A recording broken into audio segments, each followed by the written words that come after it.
Hey guys, in today's video I'm going to talk about my color combos. I get asked a lot how I come up with them, and honestly it's never a straight line. It's more of a messy, fun journey with lots of experimenting, changing my mind, seeing what works. I rarely have it all figured out from the start, and I just play around until something feels right. So in this video I thought I'd give you a little peek behind the scenes at how that process unfolds and take you along with me sharing my somewhat chaotic thought process to working through and discovering new color combos.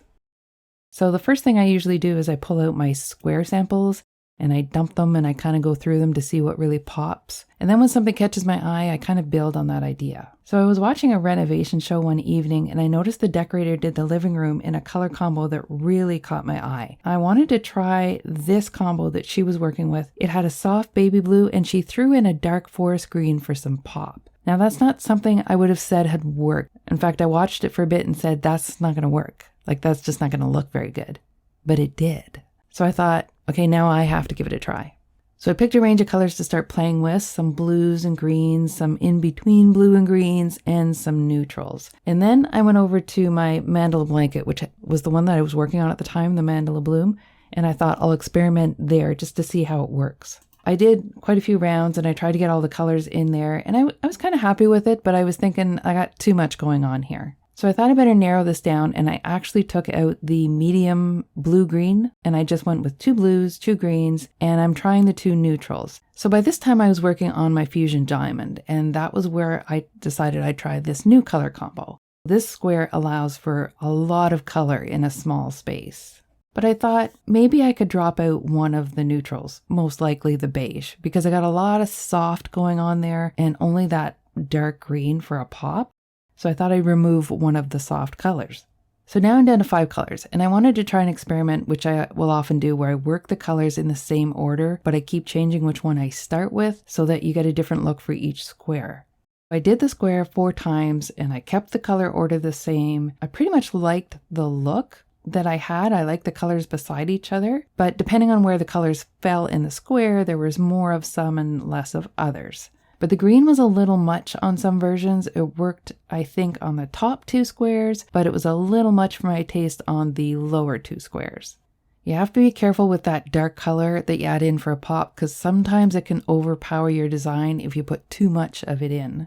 So just a side note here, this fusion diamond, the last round is done with the 2 double crochet sets, so that isn't technically what works with my Jago method, my join as you go method. However, I thought I was going to give this a try and it actually worked. Instead of using a chain 1 or chain 2 in the Jago method, I used a chain 3 on the edge stitches, but then I kept the joining part the same. And it actually lies nicely and joined really well. So I'll be doing a tutorial on that as well in the future. So I wanted to try this combo again without the dark green just to see what I come up with. This square is one that I'm currently working on at the time of this video. So if you're watching it just now as I'm releasing this video, this square isn't up yet, but it will be coming up soon.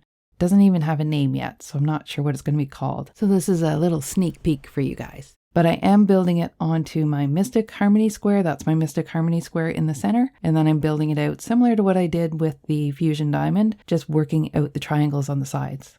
So you can see by leaving the dark green out, I still have a really nice soft look here. You can probably tell in this one in particular, I added in a medium green instead of the dark green because I just wanted a little bit more than the soft green in there. I decided that I needed something to replace that dark green. Something that had a pop of its own but didn't overpower. And as I was thinking about this, sitting in my messy design space, surrounded by works in progress galore, I noticed a nice deep teal ball of yarn sitting on top of one of the squares that I worked in this color combo. And there you go. That was the color I was missing. That's how easy that happens sometimes, always by accident. I did put back in a medium green because I wanted 2 greens in there, but I just didn't want that really dark green in there. Now I have 2 greens and 3 blues and a neutral, which works out to 6 colors. And again, this is the square that does not yet have a name. I kind of find it balances out nicely. Nothing's overpowering anything, and the colors kind of move through the piece. Like you see the dark green then to the light green. It has a nice flow to it.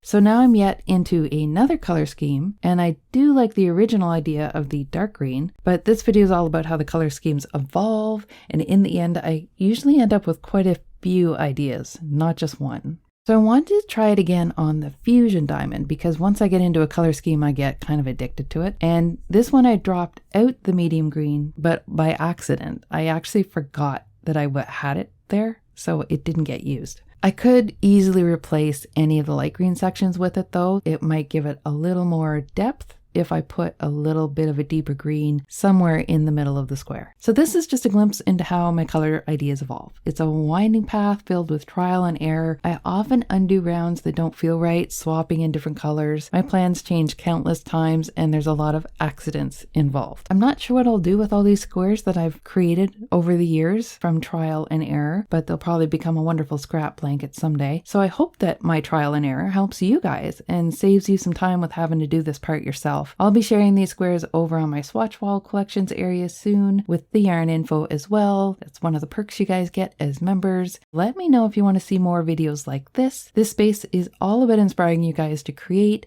and play with color in any way that I can help. So don't be afraid to experiment. Let me know what you think and enjoy. I'll see you soon.